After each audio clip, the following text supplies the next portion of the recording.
Libya में कैद 7 भारतीयों को छुड़ाने वाली महिला कौन है? तनिष्क के सपोर्ट में एक्ट्रेस ने एक तस्वीर के जरिए ट्रोल्स की क्लास लगाई। पंजाब की सरकारी नौकरियों में औरतों को 33% रिजर्वेशन। इन सब के बारे में जानेंगे ऑर्डिनरी के स्पेशल न्यूज बुलेटिन विन यानी विमेन इन न्यूज में, जहां हम बात करते हैं महिलाओं की, उनसे जुड़ी खबरों की और खबरों में महिलाओं की।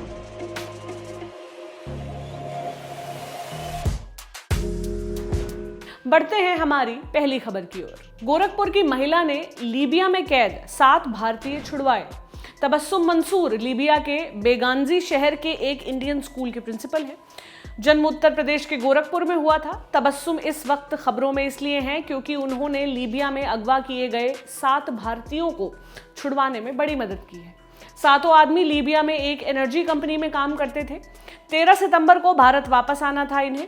त्रिपोली एयरपोर्ट जा रहे थे, लेकिन रास्ते में ही एक मिलिटेंट ग्रुप ने इन्हें अगवा करके बंदी बना लिया। तभी से भारतीय दूतावास इन्हें छुड़ाने की जुगत में था। सफलता मिली 11 अक्टूबर को। द हिंदू की रिपोर्ट के मुताबिक इस काम में तबस्सुम ने दूतावास की बड़ी मदद की। उन्होंने कई लीबियाई अधिकारियों और बड़े लोगों की मदद से आतंकवादियों से संपर्क किया, बातचीत की, उन्हें मनाया, तब जाकर कहीं ये भारतीय छूट सके। टाइम्स ऑफ इंडिया की रिपोर्ट बताती है कि तबस्सुम 30 बरस से लीबिया में रह रही हैं। उन्होंने 2011 में भी 3000 फंसे हुए भारतीयों की मदद की थी।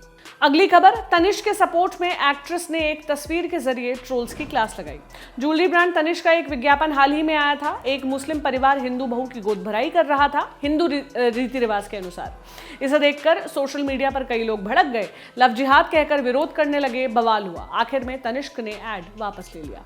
इस पर अब फिल्म मेरे प्यारे प्राइम मिनिस्टर में काम कर चुकी एक्ट्रेस और राइटर राशिका अगाशे ने तनिष्क का सपोर्ट किया है। ट्विटर पर अपनी तस्वीर पोस्ट करते हुए उन्होंने लिखा, मेरी गोद भराई, सोचा शेयर कर दूं, और लव जिहाद चिल्लाने से पहले स्पेशल मैरिज एक्ट के बारे में जान लीजिए।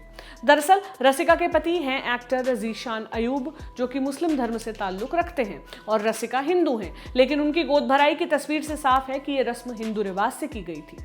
बिल्कुल वही सीन है जैसा तनिष्क के विज्ञापन में दिखाया गया था। और जिस स्पेशल मैरिज एक्ट का जिक्र रसिका ने किया है, वो कहता है कि भारत में 2 अलग अलग धर्म के लोग आपस में शादी कर सकते हैं बिना अपना धर्म बदले। अगली खबर, बिहार चुनाव की सबसे अमीर प्रत्याशी हैं ये नेताजी मनोरमा देवी नाम है इन नेताजी का। बिहार विधानसभा चुनाव लड़ने जा रही हैं। पहले चरण में अत्तरी विधानसभा सीट से चुनाव में मैदान में उतरेंगी। जेडीयू के टिकट पर पहले फेज की वोटिंग होगी 28 अक्टूबर को। आज तक की रिपोर्ट के मुताबिक इस फेज के लिए हुए नामांकन के आधार पर मनोरमा सबसे अमीर प्रत्याशी हैं।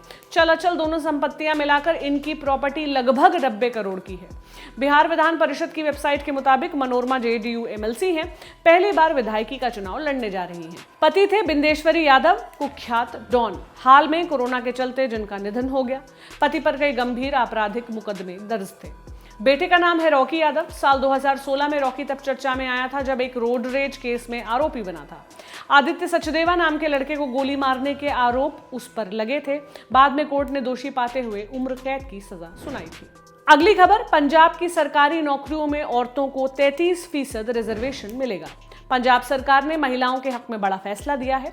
अब राज्य की सरकारी नौकरियों में महिलाओं को 33% आरक्षण मिलेगा। इंडियन एक्सप्रेस की रिपोर्ट के मुताबिक बुधवार को स्टेट कैबिनेट की एक मीटिंग हुई सीएम कैप्टन अमरिंदर सिंह की अगुवाई में। मीटिंग में पंजाब सिविल सेवा नियम 2020 को मंजूरी दी गई है। इसमें प्रावधान है कि पंजाब की सिविल सेवाओं, बोर्ड और कॉरपोरेशंस की ग्रुप ए, बी, सी और डी की नौकरियों में औरतों को 33% आरक्षण मिलेगा।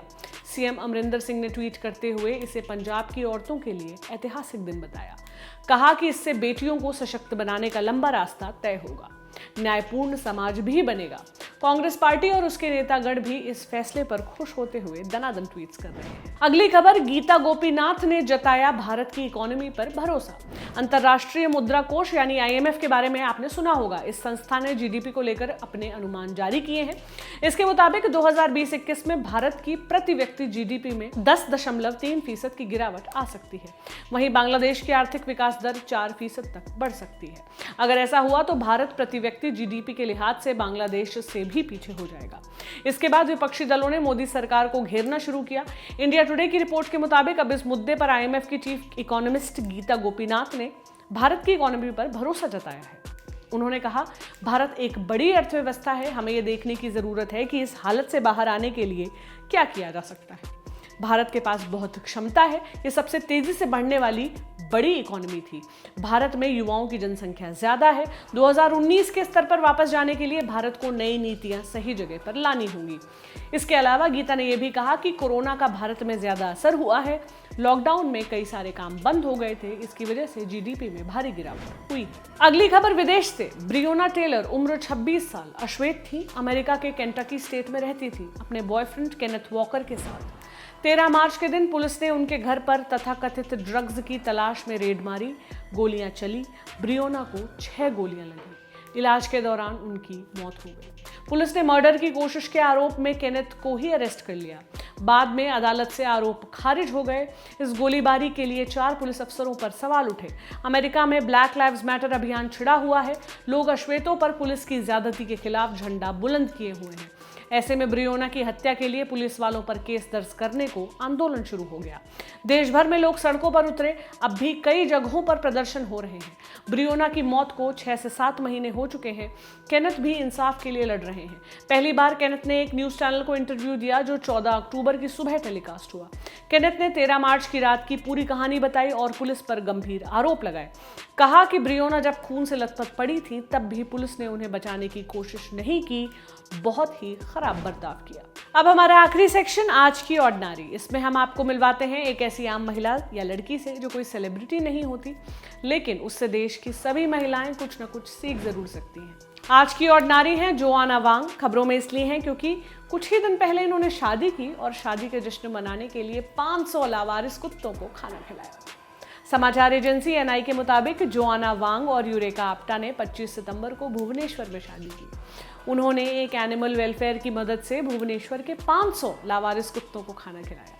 एनिमल शेल्टर को डोनेशन भी दिया। कपल का कहना है, हम शादी के मौके पर बस कुछ अच्छा करना चाहते थे, समाज को कुछ देना चाहते थे। हमने एनिमल वेलफेयर ट्रस्ट एकाम्रा और उसकी फाउंडर पूर्वी के साथ प्लानिंग की कुत्तों को खाना खिलाने की।